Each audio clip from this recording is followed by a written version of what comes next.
Stop ہو گیا.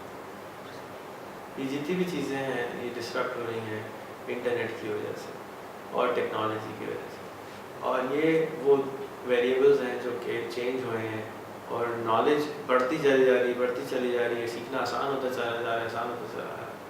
میں اپنی 2-3 سال پرانی ویڈیو دیکھ رہا تھا جس کو میں شیئر کرتے ہوئے ڈرتا تھا لوگوں کے ساتھ, جی open source fridge, T V اور گاڑیاں, یہ 2 سال پہلے میں نے سب بنائی تھی. 2 سال پہلے صرف میں خوف کاٹتا تھا کہ میں میری ویڈیو شیئر کروں گا تو لوگ پریشان ہو جائیں گے, ریحان کیسی باتیں کر رہے ہیں, باولا ہو گیا. لیکن کل میں نے ویڈیو شیئر کری اینڈ آئی واز ہیپی کہ نہیں, لوگوں کو سمجھ میں آ جائے گی. تو لوگوں کا ارتقائی لیول بڑھ رہا ہے, ایسا نہیں ہے کہ لوگ بدھو ہیں, گدھے ہیں اور لوگوں کو سمجھ نہیں آ رہا ہے. لوگوں کو سمجھ آ رہا ہے, تھوڑے سے لوگوں کو تکلیف ہو رہی ہے, تھوڑے سے لوگوں کو اندازہ ہو رہا ہے کہ ہاں یہ چینجز آ رہی ہیں اور ہمارا معاشرہ چینج ہوتا جا رہا ہے, ہماری طریقہ کار چینج ہوتے جا رہے ہیں. 4-5 سال پہلے تک مجھے جا کے فیس بک کے لیے ہاتھ جوڑنے پڑتے تھے, پالیٹیشین کو بولنا پڑتا تھا, ان کو بولنا پڑتا, بھائی چلا لو سمجھ آ جائے گا. آج دیکھیں کہ بغیر فیس بک کے لگتا ہے کہ کسی کا کھانا ہی نہیں پورا ہو رہا. اٹس فینامنل کہ کس طریقے سے سوشل میڈیا نے سوائپ کر دیا ہر چیز کو اور کس طرح سے یہ فائدے میں ہم کنورٹ کرتے جا رہے ہیں.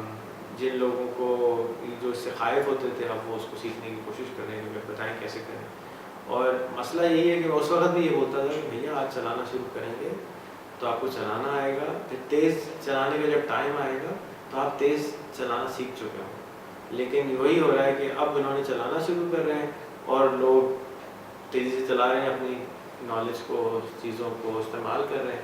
اور اب آپ نے یہ گاڑیاں چلانا اب شروع کی ہیں, چیزیں چلانا اب شروع کی ہیں, تو آپ کی اسپیڈ تو بہت سلو ہے, تو آپ کو زیادہ محنت کرنی پڑے گی آگے جا.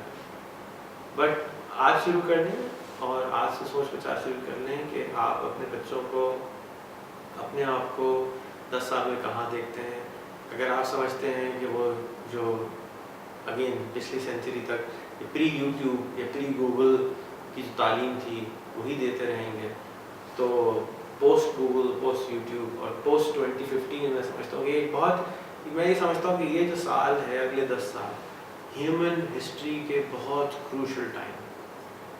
ہیومن ہسٹری میں اس لیے بولتا ہوں کہ اگر ہم نے ان ٹائم کو صحیح طریقے سے نہیں استعمال کیا اگلے 10 سال, جیسے کہ اس ہفتے پیرس میں اٹیک ہوئے, لبنان میں اٹیک ہوئے, پھر آج میں نے ایک فلم دیکھی جس کے اندر 22 بچوں کو ایک صاحب پستولیں چلانا, گرینیڈ چلانا سکھا رہے ہیں, جو 8 سال کے بچے, 10 سال کے بچے.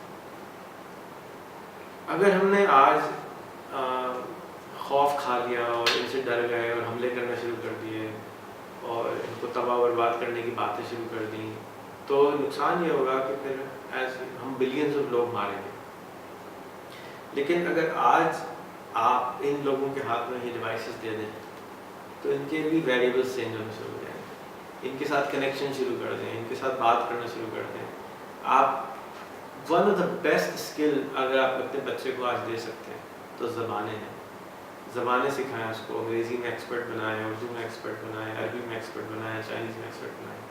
یہ 4 وہ زبانیں ہیں جو کہ بہت امپورٹنٹ ہوں گی. اردو تو شاید نہیں ہوگی, اردو ہماری زبان ہے اس لیے ہمیں اس سے انسیت ہے, لیکن جو انگریزی ہے اس کا استعمال بہت امپورٹنٹ ہوگا اگلے 5-7 سال تک, بہت امپورٹنٹ ہوگا. اس سے ہو سکتا ہے 10 سال بعد اتنا امپورٹنٹ نہ ہو کیونکہ ڈیوائسز ہمیں ہر زبان کو ٹرانسلیٹ کر کے اسمارٹلی بتا رہی ہوں, لیکن اگلے 5-7 سال کم سے کم زبانوں کا امپورٹنٹ ہو سکتا ہے 10 سال میں بہت امپورٹنٹ ہوگا.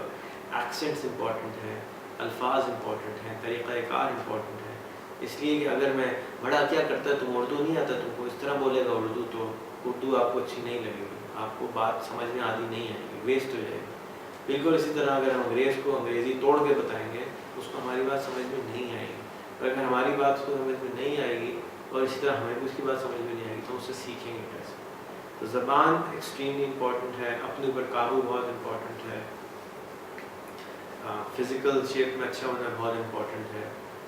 اور یہ وہ چیزیں ہیں جو کہ امپورٹنٹ ہیں اگلے 10 سال کے اندر, اور یہ وہ تبدیلیاں ہیں جو کہ مجھے نظر آتی ہیں کہ یہ ہوں گی. اور ہو سکتا ہے میں بہت غلط ہوں بہت ساری چیزوں میں, لیکن آئی ایم پریٹی شیور کہ 60-70% چیزیں ایسی ہو جائیں گی انلیس کہ ہم کوئی بیوقوفی بہت بڑی ایسی انسانیت نہ کریں. اور جو چیز مجھ کو سب سے زیادہ خوفزدہ کر رہی ہے وہ یہ ہے کہ آج کے دور میں 4-5 آدمی مل کے بہت بڑا کام کر سکتے, تو بہت بڑا اچھا کام کر سکتے. تو اگر وہ 4-5 آدمی مل کے بہت بڑا اچھا کام کر سکتے ہیں تو 4-5 آدمی مل کے بہت بڑا خراب کام نہیں کر سکتے. اور مجھے ان 4-5 آدمیوں سے خوف آنے لگا, ڈر لگنے لگا کہ یار اگر ہم ان تک نہیں پہنچے, ہم نے اپنا محبت کا پیغام ان تک نہیں پہنچایا, ان کو پیشنس کا پیغام نہیں پہنچایا, تو وہ ری ایکٹیو ہو گئے اور انہوں نے ری ایکٹ کری, کوئی بم پھاڑ دیا, کوئی نیوکلیر پلانٹ اڑا دیا, تو بہت لاکھوں نقصان, جانوں کا نقصان ہوگا, ہماری ارتھ کو نقصان ہوگا. ہمارے ایٹماسفیئر تو کامن ہے نا, ساری دنیا ایک ہی ہوا کو بریتھ کرتی ہے, ساری دنیا میں کوئی بارڈر تو نہیں ہے ہوا کے لیے. تو اگر خدا نہ خواستہ ایک جگہ پہ ہوا خراب ہوئی تو سب جگہ ہوا خراب ہو جائے گی. ایسا تو نہیں ہے کہ بھی انڈیا کے اس پار میں جو ہے نا وہ ہوا نہیں جائے گی, ایسا تو نہیں ہو سکتا. یہ وہ چیزیں ہیں جو سوچنے والی ہیں اور اس کے اوپر غور فکر کرنے کی ضرورت ہے. کہیں غلطیاں ہوئی ہوں تو مجھے کریکٹ کر دیجیے گا. 2 بکس میں ڈیفینیٹلی ریکمینڈ کروں گا آپ کو جو میں نے حال ہی میں پڑھی ہیں. ایک ابنڈنس پیٹر ڈیامانٹس کی, دوسری ہے سنگولیرٹی رے کورزوائل کی.